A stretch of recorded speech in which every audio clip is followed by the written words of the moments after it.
See, what you have to do is to touch the actual material process of the program. Now, see, awareness can touch that. See, this program is nonsense, really. Is that clear?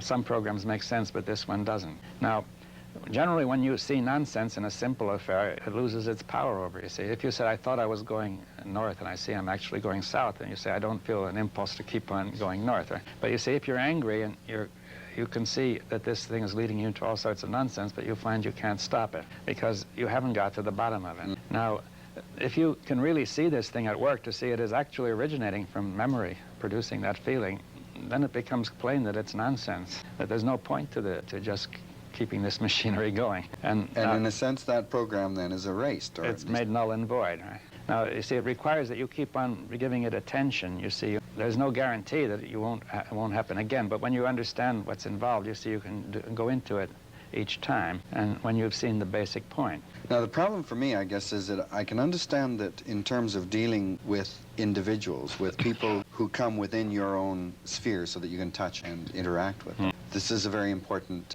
kind of insight to have. Meanwhile, though, the world is rushing by. All sorts of terrible things are happening at the level of nations. Does this kind of insight have any relevance to the great global forces that threaten our very existence? Well, in two ways. You see, first of all, the source of this global force is exactly the same as the source of what happens in the individual. That is the collective programs, that if they aren't changed, nothing can be done. You see, people have tried by every means imaginable, by religion, by science, by politics, to change this, and nothing has happened, right? It has gone on much the same over thousands of years. Somehow, that is not going to change fundamentally unless you get at the root of it. The society is nothing but the totality of individuals who are caught in this, who are in turn reinforcing each other.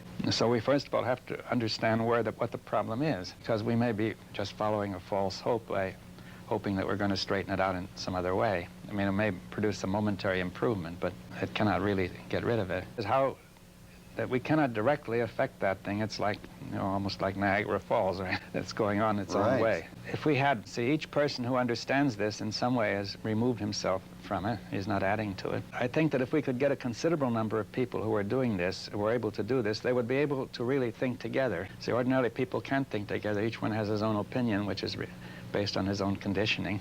And people really pay very little attention to each other when they try to think together, right? Now, if, say, say 10 or 20 or 30 people could really think together with one mind, I think they would liberate a tremendous energy which would affect the others, not perhaps finally in the sense of getting rid of the whole problem, but at least diverting. It would make possible a diversion of the present stream to something less dangerous.